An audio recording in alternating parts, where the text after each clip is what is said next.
ಇನ್ನು ದಿಢೀರ್ ಅಂತ ಇಳಿಕೆ ಆತ ಚಿನ್ನ ಮತ್ತು ಬೆಳ್ಳಿ ಬೆಲೆಗಳು. ಹೌದು ವೀಕ್ಷಕರೇ, ನೀವು ಕೂಡ ಚಿನ್ನಾಭರಣ ಖರೀದಿ ಮಾಡಲು ಪ್ಲಾನ್ ಮಾಡ್ತಿದ್ರೆ ದೊಡ್ಡ ಒಂದು ಬ್ರೇಕಿಂಗ್ ನ್ಯೂಸ್ ಬಂದಿದೆ. ಚಿನ್ನ ಮತ್ತು ಬೆಳ್ಳಿ ಮಾರ್ಕೆಟ್ ಅಲ್ಲಿ ಇತ್ತೀಚಿನ ಏರಿಳಿತ ನೋಡಿದ್ರೆ ಸಾಕಷ್ಟು ಹೂಡಿಕೆದಾರರು ಆಶ್ಚರ್ಯ ಪಡುವಂತಾಗಿದೆ. ಬೆಳ್ಳಂಬೆಳಗ್ಗೆ ಚಿನ್ನ ಮತ್ತು ಬೆಳ್ಳಿ ದರದಲ್ಲಿ ದೊಡ್ಡ ಮಟ್ಟದಲ್ಲಿ ಇಳಿಕೆ ಕಂಡು ಬಂದಿದೆ. ಈಗ ಎಲ್ಲರ ಮುಂದಿನ ದೊಡ್ಡ ಪ್ರಶ್ನೆ ಏನಪ್ಪಾ ಅಂದ್ರೆ, ಚಿನ್ನ ಮತ್ತು ಬೆಳ್ಳಿ ಇನ್ನೂ ಕೆಳಗೆ ಹೋಗುತ್ತಾ ಅಥವಾ ಇದೇ ಕುಸಿತದಲ್ಲಿ ಖರೀದಿ ಮಾಡಿ ಮುಂದೆ ದೊಡ್ಡ ಲಾಭ ಪಡೆಯುವ ಅವಕಾಶ ಕೂಡ ಇದೆಯಾ?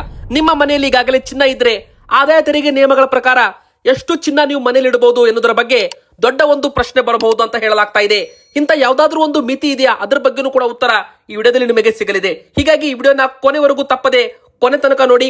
ನಿಮಗೆ ಪ್ರತಿದಿನ ಚಿನ್ನ ಮತ್ತು ಬೆಳ್ಳಿ ದರ ಹಾಗೂ ಮಾರುಕಟ್ಟೆ ಇಂಥ ಮಾಹಿತಿಗಳು ಬೇಕಾದ್ರೆ ವಿಡಿಯೋಗೆ ಒಂದು ಲೈಕ್ ಕೂಡ ಮಾಡೋದನ್ನ ಮರಿಬೇಡಿ. ವೀಕ್ಷಕರೇ, ನಾವು ನಿಮಗೆ ಇವತ್ತು ಒಂದು ಪ್ರಶ್ನೆ ಕೂಡ ಕೇಳ್ತೀವಿ, ಆ ಪ್ರಶ್ನೆಗೆ ಉತ್ತರ ಕೊಡಿ. ಇನ್ನು ಯಾರೆಲ್ಲ ವಿಡಿಯೋಗೆ ಲೈಕ್ ಮಾಡಿಲ್ಲ ಪ್ಲೀಸ್ ವಿಡಿಯೋಗೆ ಒಂದು ಲೈಕ್ ಮಾಡಿ, ದಯಮಾಡಿ ವಿಡಿಯೋಗೆ ಒಂದು ಲೈಕ್ ಮಾಡೋದನ್ನ ಮರಿಬೇಡಿ. ಹಾಗೂ ಕಮೆಂಟ್ ಬಾಕ್ಸ್ ಅಲ್ಲಿ ಪ್ರತಿಯೊಬ್ರು ಕೂಡ ನಮ್ಮ ಪ್ರಶ್ನೆಗೆ ಉತ್ತರ ಕೊಡಿ. ನಿಮ್ಮ ಪ್ರಕಾರ ಬಂಗಾರದ ಸರಿಯಾದ ಬೆಲೆ ಎಷ್ಟಾಗಬೇಕು?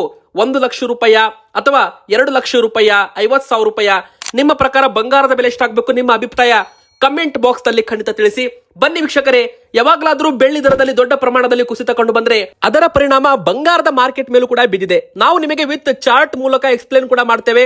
ಸೊ ನಾವು ನಿಮಗೆ ಇವತ್ತು ಬೆಳ್ಳಿಯ ಒಂದು ಬೆಲೆ ಕೂಡ ತೋರಿಸಲಿದ್ದೇವೆ. ಬೆಳ್ಳಿ ಬೆಲೆ ಮೊನ್ನೆ 2,14,000 ರೂಪಾಯಿ ತನಕ ಬಂದಿತ್ತು. ಅವಾಗ ಯಾರೆಲ್ಲ ಖರೀದಿ ಮಾಡಿದ್ರು ನೋಡಿ, ಅವರಿಗೆ ದೊಡ್ಡ ಮಟ್ಟದ ಲಾಭ. ಎದಕ್ಕಂದ್ರೆ ಮತ್ತೆ ಈಗ 6,000 ರೂಪಾಯಿ ಒಂದು ದೊಡ್ಡ ಮಟ್ಟದಲ್ಲಿ ಏರಿಕೆ ಬೆಳ್ಳಿಯಲ್ಲಿ ಕಂಡು ಬಂದಿದೆ. ಆದ್ರೆ ಇದು ತಾತ್ಕಾಲಿಕ ಏರಿಕೆ ಅಂತ ತಜ್ಞರು ಹೇಳ್ತಾ ಇದ್ದಾರೆ. ಮೊದಲಿಗೆ ನೋಡಿ, 3 ತಿಂಗಳದ್ದು 1 ವರ್ಷದ ಚಾರ್ಟ್ ಕೂಡ ನಾವು ತೋರಿಸ್ತೇವೆ. 3 ಲಕ್ಷ ರೂಪಾಯಿಯಿಂದ ದಿಢೀರ್ ಅಂತ ಬೆಲೆ ಎಷ್ಟು ಇಳಿಕೆ ಆಗಿದೆ. ಹೋದ ವರ್ಷ ಆಗಸ್ಟ್ ತಿಂಗಳಲ್ಲಿ ಬೆಳ್ಳಿ ಬೆಲೆ ಕೂಡ 1 ಲಕ್ಷ ರೂಪಾಯಿ ಇತ್ತು, ಬಂಗಾರದ ಬೆಲೆ ಕೂಡ 1 ಲಕ್ಷ ರೂಪಾಯಿ ಇತ್ತು. ಆದ್ರೆ ಜನವರಿ ತಿಂಗಳ ಹೊತ್ತಿಗೆ ಬೆಳ್ಳಿ ಬೆಲೆ 3 ಲಕ್ಷ ರೂಪಾಯಿ ದಾಟಿತ್ತು, ಆದ್ರೆ ಬಂಗಾರ 1,40,000 ದಾಟಿತ್ತು. ಅಂದ್ರೆ ಬೆಳ್ಳಿ ಮಾರ್ಕೆಟ್ ತುಂಬಾ ವಾಲೆಟಿಲಿಟಿ ಇದೆ. ಅಂದ್ರೆ ಬೆಳ್ಳಿಯಲ್ಲಿ ಹೂಡಿಕೆದಾರರಿಗೆ ದೊಡ್ಡ ಲಾಭ ಸಿಕ್ಕಿದೆ, ಆ ಪ್ರಕಾರ ನಷ್ಟ ಕೂಡ ಆಗಿರಬಹುದು. ಇನ್ನೊಂದು ಕಡೆಗೆ ಬಂಗಾರದಲ್ಲಿ 1 ಲಕ್ಷ ರೂಪಾಯಿ ಹೂಡಿಕೆ ಮಾಡಿದವರಿಗೆ 40,000 ರೂಪಾಯಿ ಲಾಭ ಕೂಡ ಸಿಕ್ಕಿದೆ. ನೋಡಿ, ನಾವು ನಿಮಗೆ ಸಿಂಪಲ್ ಆಗಿ ಅರ್ಥ ಆಗೋ ತರ ಹೇಳ್ಬೇಕಂದ್ರೆ, ಮೊದಲಿಗೆ ನೀವು ಸ್ಕ್ರೀನ್ ಮೇಲೆ ಒಂದು ಚಾರ್ಟ್ ನೋಡ್ತಿದ್ರಲ್ಲ, ಇದು ಬೆಳ್ಳಿಯ ಒಂದು ಚಾರ್ಟ್ ಅಂತಾನೆ ಹೇಳ್ಬಹುದು. ಇತ್ತ ನಿಮಗೆ ರೈಟ್ ಸೈಡ್ ಅಲ್ಲಿ ಬೆಲೆ ಕೂಡ ಕಾಣ್ತಿದೆ ನೋಡಿ, 2,09,000, 2,10,000 ರೂಪಾಯಿ ತನಕ ಬೆಲೆ ನಿನ್ನೆ ಮೊನ್ನೆ ತಾನೇ ಬಂದಿತ್ತು. ಆದ್ರೆ ನೋಡಿ, ಕಳೆದ 3 ತಿಂಗಳಿನಿಂದ ಬೆಲೆಗಳು ಇಳಿಕೆ ಆಗ್ತಿದ್ದಾವೆ. 2.5 ಲಕ್ಷ ಇತ್ತು ಮೊದಲು, 3 ಲಕ್ಷ ರೂಪಾಯಿ ಇತ್ತು, ನಂತರ ಹಂತ ಹಂತವಾಗಿ ಇಳಿಕೆ ಆಗಿದೆ. ಇಲ್ಲಿ ಒಂದು ಟ್ರೆಂಡ್ ಲೈನ್ ಕೂಡ ಬಂದಿದೆ. ಟ್ರೆಂಡ್ ಏನಿದೆ ಅಂದ್ರೆ ಡೌನ್ವರ್ಡ್ ಇದೆ, ಅಂದ್ರೆ ಕೆಳಗಡೆ ಹೋಗ್ತಾ ಇದೆ ಬೆಲೆ. ಯಾವಾಗ 2,10,000 ರೂಪಾಯಿ ಬೆಲೆ ಬರ್ತಾ ಇದೆ, ಮತ್ತೆ ಬೆಲೆ ಏರಿಕೆ ಆಗ್ತಾ ಇದೆ. ಆದ್ರೆ ಇಲ್ಲಿ ನೋಡಿ, ಅಬ್ಸರ್ವ್ ಮಾಡಿ, 2,40,000 ದಾಟ್ತಾ ಇಲ್ಲ, 2,30,000 ದಾಟ್ತಿಲ್ಲ. ಸೊ ಇಲ್ಲಿ ಬೆಲೆಗಳು ಇಳಿಕೆ ಆಗ್ತಾನೆ ಬಂದಿದೆ. ಸ್ವಲ್ಪ ಏರಿಕೆ ಆಗುತ್ತೆ, ಆದ್ರೆ ಮತ್ತೆ ದಿಢೀರ್ ಅಂತ ಇಳಿಕೆನೆ ಆಗ್ತಾ ಇದೆ. ಅಂದ್ರೆ ಏರುಗತಿ ತುಂಬಾ ಸ್ಲೋ ಇದೆ, ಇಳಿಯುವಾಗ ತುಂಬಾ ಸ್ಪೀಡ್ ಇದೆ ಅಂತ ಅರ್ಥ. ಸಿಂಪಲ್ ಆಗಿ ಹೇಳ್ಬೇಕಂದ್ರೆ ಇನ್ನೂ ಬೆಲೆ ಕುಸಿತವಾಗುವ ಚಾನ್ಸ್ ಇದೆ ಅಂತ ತಜ್ಞರು ಲೆಕ್ಕಾಚಾರ ಮಾಡಿರುವಂತದ್ದು. ಸೊ ವೀಕ್ಷಕರೇ, ಕಳೆದ 1 ತಿಂಗಳಲ್ಲಿ 35,000 ರೂಪಾಯಿಷ್ಟು ಬೆಲೆ ಇಳಿಕೆ ಆಗಿದೆ. ಅಂದ್ರೆ ಬೆಳ್ಳಿ ಮಾರ್ಕೆಟ್ ಅಲ್ಲಿ ಈಗ ಸೆಲ್ಲಿಂಗ್ ಇದೆ ಅಂತಾನೆ ಹೇಳ್ಬೋದು. ಈಗ ನೋಡಿ, ಒಂದು ದೊಡ್ಡ ಮಟ್ಟದ ಸಪೋರ್ಟ್ ಆಸುಪಾಸಿನಲ್ಲಿ ಬಲವಾದ ಖರೀದಿ ಮತ್ತು ಒಂದು ಖರೀದಿ ಪ್ರಮಾಣ ಜಾಸ್ತಿ ಆತಂದ್ರೆ ಬೆಳ್ಳಿಯಲ್ಲಿ ಮತ್ತೆ ದೊಡ್ಡ ಪ್ರಮಾಣದಲ್ಲಿ ಏರಿಕೆ ಕೂಡ ಕಾಣಬಹುದು. ಆದ್ರೆ ಸದ್ಯಕ್ಕೆ ಒಂದು 3-4 ರೂಪಾಯಿ ಏರಿಕೆ ಆಗಿದ್ರು ಕೂಡ ಅದರ ಬೆಲೆ ಮತ್ತೆ ಇಳಿಕೆ ಆಗುವ ಚಾನ್ಸ್ ಇದೆ. ಸೊ ಈಗ 1 ಕೆಜಿ ಬೆಳ್ಳಿ ಬೆಲೆ 2,35,000 ರೂಪಾಯಿ ಮಾರ್ಕೆಟ್ ಅಲ್ಲಿ, 1 ಗ್ರಾಮ್ಗೆ 235 ರೂಪಾಯಿ ಇದೆ. ಇದು ಹೋದ 2 ತಿಂಗಳ ಹಿಂದೆ 300 ರೂಪಾಯಿ 1 ಗ್ರಾಮ್ಗೆ ಇತ್ತು. ಅಂದ್ರೆ 1 ಕೆಜಿಗೆ 3 ಲಕ್ಷ ರೂಪಾಯಿ ಇತ್ತು. ಆದ್ರೆ ಈಗ 2,35,000 ರೂಪಾಯಿ ಇದೆ. ಹೋದ ವರ್ಷ 1 ಲಕ್ಷ ರೂಪಾಯಿ ಇತ್ತು ಬೆಳ್ಳಿ, ಈಗ 2,35,000 ರೂಪಾಯಿ ಇದೆ. ಅಂದ್ರೆ ಹೋದ ವರ್ಷ ಖರೀದಿ ಮಾಡಿದವರು ಈಗ ಮಾರಾಟ ಮಾಡಿದ್ರೆ ಅವರಿಗೆ 1 ಲಕ್ಷ 1.5 ಲಕ್ಷ ಲಾಭ ಅಂತಾನೆ ಹೇಳ್ಬಹುದು. ಸೊ ವೀಕ್ಷಕರಿಗೆ, ಈ ಪ್ರಕಾರ ಬಂಗಾರದಲ್ಲೂ ಕೂಡ ನಡೀತಾ ಇದೆ. ಆದ್ರೆ ಒಂದು ಕಡೆಗೆ ಸಪೋರ್ಟ್ ಮುರಿದ್ರೆ ಮತ್ತಷ್ಟು ಇಳಿಕೆ ಆಗುತ್ತೆ ಅಂತಾನು ಕೂಡ ಇಲ್ಲಿ ಹೇಳ್ಬಹುದು. ಸೊ ನೀವು ಬಂಗಾರ ಮತ್ತು ಬೆಳ್ಳಿ ETF ಅಲ್ಲೂ ಕೂಡ ಖರೀದಿ ಮಾಡಬಹುದು. ಇತ್ತ ಡಿಜಿಟಲ್ ಗೋಲ್ಡ್ ಅಂತಾನು ಕೂಡ ಬರುತ್ತೆ, ಅದು ಕೂಡ ಖರೀದಿ ಮಾಡಬಹುದು. ಇಲ್ಲ ನೀವು ಆನ್ಲೈನ್ ನಲ್ಲಿ ಅಥವಾ ಆಫ್ಲೈನ್ ನಲ್ಲಿ ಅಂಗಡಿಗಳಿಗೂ ಹೋಗಿ ಕೂಡ ಬಂಗಾರ ಬೆಳ್ಳಿಯನ್ನ ಖರೀದಿ ಮಾಡಬಹುದಾಗಿದೆ. ಈಗಿನ ಕಾಲದಲ್ಲಿ ಎಲ್ಲವೂ ಕೂಡ ಆನ್ಲೈನ್ ಆಗಿರೋದ್ರಿಂದ ಬಂಗಾರ ಬೆಳ್ಳಿ ಹೂಡಿಕೆದಾರರು ಆನ್ಲೈನ್ ನಲ್ಲೂ ಕೂಡ ಹಣವನ್ನ ಹೂಡಿಕೆ ಮಾಡ್ತಾರೆ. ಆದ್ರೆ ತುಂಬಾ ಜನ ಎಲ್ಲಿ ಮೋಸ ಹೋಗ್ತಾರೆ ಅಂದ್ರೆ ನಕಲಿ ಅಪ್ಲಿಕೇಶನ್ ಗಳಲ್ಲಿ ಹಣವನ್ನ ಹಾಕಿ ಮೋಸ ಹೋಗ್ತಾರೆ. ಸೊ ನೀವೇನ್ ಮಾಡ್ಬೇಕು, ಸೆಬಿ ರಿಜಿಸ್ಟರ್ಡ್ ಇದ್ದ ಅಂದ್ರೆ security exchange board of India ಅಡಿಯಲ್ಲಿ ಬರುವ ಅಪ್ಲಿಕೇಶನ್ ಗಳಲ್ಲಿ ಮಾತ್ರ ಗೋಲ್ಡ್ ಮತ್ತು ಸಿಲ್ವರ್ ಗಳ ETF ನ ಖರೀದಿ ಮಾಡಬೇಕು. ಮತ್ತೆ ಯಾವುದೇ ಒಂದು ಜಾಹೀರಾತು ನೋಡಿ ಬಂಗಾರದಲ್ಲಿ ಹೂಡಿಕೆ ಮಾಡಬಾರದು ವೀಕ್ಷಕರೇ. ಯಾಕಂದ್ರೆ ಕೆಲವು ನಕಲಿ ಆಪ್ಗಳು ಡಿಜಿಟಲ್ ಗೋಲ್ಡ್ ಕೊಡ್ತೀವಿ ಅಂತ ಹೆಸರಲ್ಲಿ ಜನರಿಗೆ ಮೋಸ ಕೂಡ ಮಾಡಿವೆ. ಸೊ ಈಗ ಬೆಳ್ಳಿ ಖರೀದಿಸಬೇಕಾ ಬೇಡವಾ ನೋಡಿ ವೀಕ್ಷಕರೇ, ಈಗ ಬೆಲೆ ಸ್ವಲ್ಪ ಮಟ್ಟಿಗೆ ಏರಿಕೆ ಆಗಿರೋದ್ರಿಂದ ಈಗ ಸ್ವಲ್ಪ ನೀವು ಹೋಲ್ಡ್ ಮಾಡಬಹುದು. ಆದ್ರೆ ಇನ್ನು 3-4 ದಿನದಲ್ಲಿ ಮತ್ತೆ ಬೆಲೆ ಇಳಿಕೆ ಆಗುವ ಚಾನ್ಸ್ ಇದೆ. ಯಾಕಂದ್ರೆ ಕಚ್ಚಾ ತೈಲ ಬೆಲೆ ಏರಿಕೆ ಆಗ್ತಾ ಇದೆ, ಅಮೆರಿಕನ್ ಡಾಲರ್ ಕೂಡ ಬಲವಾಗ್ತಾ ಇದೆ. ಸೊ ಬಂಗಾರ ಬೆಳ್ಳಿ ಎರಡೂ ಕೂಡ ಇನ್ನೂ ಇಳಿಕೆ ಆಗುವ ಸಾಧ್ಯತೆ ಇರೋದ್ರಿಂದ ಸ್ವಲ್ಪ ನೀವು ವೇಟ್ ಮಾಡಿ, ಮಾರ್ಕೆಟ್ ಅನ್ನ ಅಬ್ಸರ್ವ್ ಮಾಡಿ ಅಂತಾನೂ ಕೂಡ ಇಲ್ಲಿ ಹೇಳ್ಬಹುದು ವೀಕ್ಷಕರೇ. ಈಗ ಚಿನ್ನದ ಬಗ್ಗೆ ಮಾತಾಡೋಣ. ಚಿನ್ನದ ಒಂದು ಚಾರ್ಟ್ ಕೂಡ ನೋಡೋಣ. ನೀವು ಸ್ಕ್ರೀನ್ ಮೇಲೆ ನೋಡ್ತಿರ್ಬೋದು. ಚಿನ್ನದಲ್ಲೂ ಕೂಡ ಕಳೆದ ಕೆಲವು ಸಮಯದಿಂದ ಸಾಕಷ್ಟು ಏರಿಳಿತ ಕಂಡು ಬಂದಿದೆ. ಹೋದ ವರ್ಷ 1 ಲಕ್ಷ ರೂಪಾಯಿ ಇದ್ದ ಚಿನ್ನದ ಬೆಲೆ ಈ ಒಂದು ಜನವರಿಯಲ್ಲಿ 1,56,000 ರೂಪಾಯಿ ಆಗಿತ್ತು. ಅಂದ್ರೆ ನೋಡಿ, ಹೋದ ವರ್ಷ ನೀವು ಚಿನ್ನ ಮತ್ತು ಬೆಳ್ಳಿ ಎರಡರಲ್ಲೂ ಕೂಡ 1 ಲಕ್ಷ ಹೂಡಿಕೆ ಮಾಡಿದ್ರೆ ನಿಮಗೆ ಬಂಗಾರದಲ್ಲಿ ಕೇವಲ 50,000 ಲಾಭ ಸಿಕ್ಕಿರೋದು. ಆದ್ರೆ ಬೆಳ್ಳಿಯಲ್ಲಿ ಜನವರಿ ತಿಂಗಳಲ್ಲಿ 2 ಲಕ್ಷ ಲಾಭ ಕೊಟ್ಟಿದೆ. ಸೊ ಇಲ್ಲಿ ಬಂಗಾರದ ಮಾರ್ಕೆಟ್ ತುಂಬಾ ಸ್ಲೋ ಆಗಿದೆ ಅಂತಾನೆ ಹೇಳ್ಬೋದು. ಬೆಳ್ಳಿ ಮಾರ್ಕೆಟ್ ತುಂಬಾ ಒಂದು ವೈಲಟಾಲಿಟಿಯಲ್ಲಿ ಇದೆ ಅಂತಾನೆ ಹೇಳ್ಬೋದು ವೀಕ್ಷಕರೇ. ಸೊ ಇಲ್ಲಿ ಜನರು ಬಂಗಾರದಲ್ಲಿ ಹೂಡಿಕೆ ಮಾಡುವ ಸಂಖ್ಯೆ ಕೂಡ ಮೇ ತಿಂಗಳಿಂದ ಕಡಿಮೆ ಆಗಿದೆ. ಯಾಕಂದ್ರೆ ನರೇಂದ್ರ ಮೋದಿಜಿಯವರು 1 ವರ್ಷಗಳ ಕಾಲ ಚಿನ್ನ ಖರೀದಿ ಮಾಡಬೇಡಿ ಅಂತ ಒಂದು ಸಲಹೆಯನ್ನ ಜನರಿಗೆ ಕೊಟ್ಟಿದ್ದಾರೆ. ಸೊ ಅದರ ಬೆನ್ನಲ್ಲೇ ಈ ಒಂದು ಬೆಲೆ ಇಳಿಕೆಗೆ ಕಾರಣ ಅಂತಾನೂ ಕೂಡ ಇಲ್ಲಿ ಹೇಳ್ಬೋದು. ಸೊ ಇಲ್ಲಿ ನೋಡಬಹುದು ವೀಕ್ಷಕರೇ, ಹಂತವಾಗಿ 5,000 ರೂಪಾಯಿ ಪ್ರತಿ ಒಂದು 15 ದಿನಕ್ಕೆ 5,000 ರೂಪಾಯಿ ಬೆಲೆ ಡೌನ್ ಆಗಿದೆ. ಮೊದಲು 1,60,000 ಇತ್ತು, ನಂತರ 1,55,000 ಆಯಿತು, ನಂತರ 1,51,000 ಆಯಿತು, 1,44,000 ಆಯಿತು, 1,40,000 ರೂಪಾಯಿನೂ ಆಯಿತು.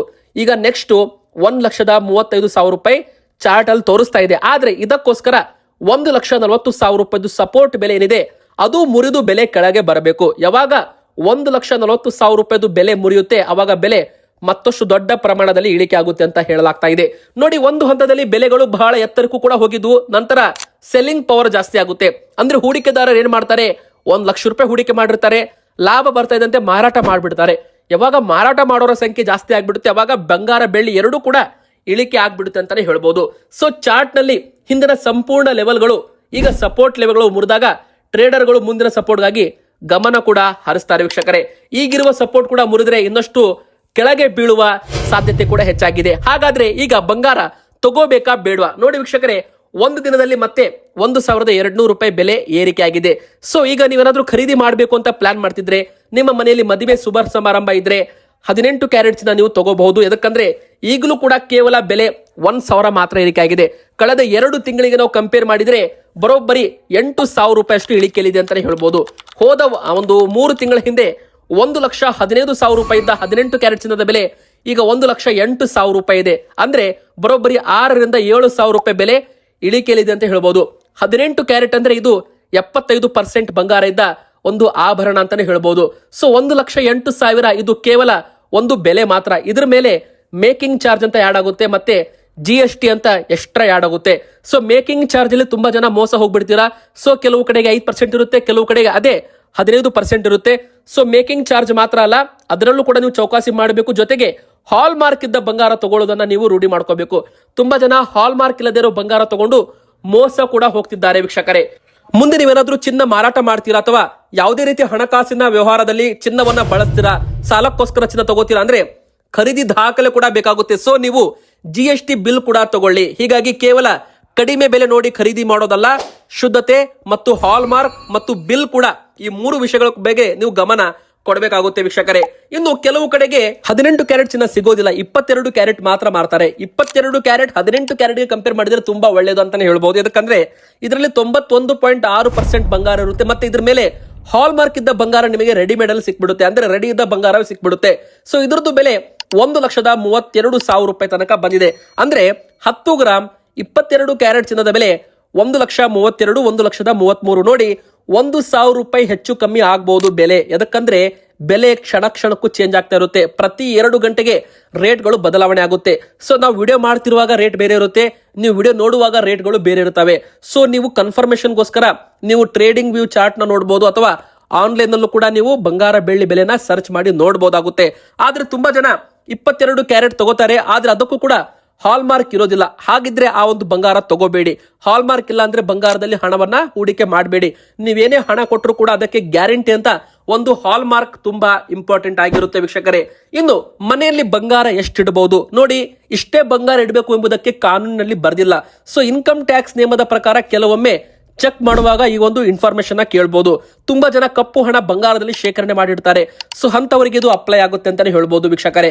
ನೋಡಿ, ಮೊದಲಿಗೆ ಹೇಳ್ಬೇಕಂದ್ರೆ ಮನೆಯಲ್ಲಿ ನೀವು ಬಂಗಾರ ಇಡಬಹುದು. ನಿಮ್ಮ ಹತ್ತಿರ 500 ಗ್ರಾಮ್ ವರೆಗೂ, ಅಂದ್ರೆ ಮದುವೆ ಆದ ಮಹಿಳೆಯರು ಅಂದ್ರೆ ಮದುವೆಯಾದ ಮಹಿಳೆಯರ ಹತ್ರ 500 ಗ್ರಾಮ್ ವರೆಗೂ ಬಂಗಾರ ಇದ್ರೂ ಕೂಡ ಯಾರೋ ಅದಕ್ಕೆ ಲೆಕ್ಕ ಕೇಳೋದಿಲ್ಲ. 500 ಗ್ರಾಮ್ ಮೇಲೆ ನಿಮ್ಮ ಹತ್ರ ಬಂಗಾರ ಇದೆ ಅಂದ್ರೆ ಅವಾಗ ನೀವು ಅದಕ್ಕೆ GST ಬಿಲ್ ಕೊಡಬೇಕಾಗುತ್ತೆ ಅಥವಾ ಇನ್ಕಮ್ ಸೋರ್ಸ್ ತೋರಿಸಬೇಕಾಗುತ್ತೆ. ಇನ್ನು ಮದುವೆ ಆಗಿಲ್ಲ ಅಂದ್ರೆ ಅಂತ ಹೆಣ್ಣು ಮಕ್ಕಳು ಮಹಿಳೆಯರ ಹತ್ರ ಒಬ್ಬರ ಹತ್ತಿರ 250 ಗ್ರಾಮ್ ವರೆಗೂ ನೀವು ಇಟ್ಕೋಬಹುದು. 250 ಗ್ರಾಮ್ ಮೇಲೆ ಇದೆ ಅಂದ್ರೆ GST ಬಿಲ್ ಕೇಳಬಹುದು ವೀಕ್ಷಕರೇ. ಅಂದ್ರೆ ಅದು ನಿಮ್ದೇ ಬಂಗಾರ ಅನ್ನೋದಕ್ಕೆ ನಿಮ್ಮ ಹತ್ರ ಡಾಕ್ಯುಮೆಂಟೇಶನ್ ಇರಬೇಕಾಗುತ್ತೆ. ಇನ್ನು ಪುರುಷರು ಮದುವೆ ಆಗಿರ್ಲಿ ಬಿಡ್ಲಿ 100 ಗ್ರಾಮ್ ವರೆಗೂ ಯಾರು ಕೂಡ ಲೆಕ್ಕ ಕೇಳಲ್ಲ. 100 ಗ್ರಾಮ್ ಮೇಲೆ ನಿಮ್ಮ ಹತ್ರ ಬಂಗಾರ ಇದೆ ಅಂದ್ರೆ ಅದಕ್ಕೆ ನೀವು ಲೆಕ್ಕ ಕೊಡಬೇಕಾಗುತ್ತೆ. ಈಗ ಬನ್ನಿ 24 ಕ್ಯಾರೆಟ್ ಚಿನ್ನದ ಬೆಲೆ ಎಷ್ಟು ಅಂತ ನೋಡೋಣ. 10 ಗ್ರಾಮ್ಗೆ 1,44,000 ರೂಪಾಯಿ. ಇದು 24 ಕ್ಯಾರೆಟ್ ಆಗಿರೋದ್ರಿಂದ ಇದು ಶುದ್ಧ ಬಂಗಾರ ಅಂತಾನೂ ಕೂಡ ಕರೀತಾರೆ. ಇದು ಹೂಡಿಕೆಗೋಸ್ಕರ ಅಂತ ಖರೀದಿ ಮಾಡ್ತಾರೆ. ಅಂದ್ರೆ ನಿಮಗೆ ಆಭರಣ ಬೇಕು ಅಂದ್ರೆ ಬಂಗಾರ ಮೈ ಮೇಲೆ ಹಾಕೋಬೇಕು ಅಂದ್ರೆ 22 ಕ್ಯಾರೆಟ್ ತಗೊಳ್ಳಿ. 18 ಕ್ಯಾರೆಟ್ ಆದಷ್ಟು ಅವಾಯ್ಡ್ ಮಾಡಿ. 22 ಕ್ಯಾರೆಟ್ ಹಾಲ್ ಮಾರ್ಕ್ ಇದ್ದ ಬಂಗಾರ ತಗೊಳ್ಳಿ. ಇನ್ನು ಎರಡನೇದಾಗಿ ಹೂಡಿಕೆ ಮಾಡೋದಿದೆ ಅಂದ್ರೆ 24 ಕ್ಯಾರೆಟ್ ಬಂಗಾರ ತಗೋಬಹುದು. ಅದರದ್ದು ಬೆಲೆ 1,44,000 ರೂಪಾಯಿ ತನಕ ಇದೆ. ಸೊ ಆನ್ಲೈನ್ ನಲ್ಲಿ ತಗೋತೀರಾ, ETF ತಗೋತೀರಾ ಅಂದ್ರೆ ಅದರದ್ದು ಬೆಲೆ 1,43,000 ರೂಪಾಯಿ ತನಕ ನಿಮಗೆ ಸಿಗುತ್ತೆ. ಮಾರ್ಕೆಟ್ ಅಲ್ಲಿ ಕೆಲವೊಮ್ಮೆ 1,45,000 ರೂಪಾಯಿಗೂ ಕೂಡ 24 ಕ್ಯಾರೆಟ್ ಮಾರಾಟ ಮಾಡ್ತಾರೆ. ಅದ್ರ ಮೇಲೆ 3% GST ಕೂಡ ಎಕ್ಸ್ಟ್ರಾ ಇರಲಿದೆ ವೀಕ್ಷಕರೇ.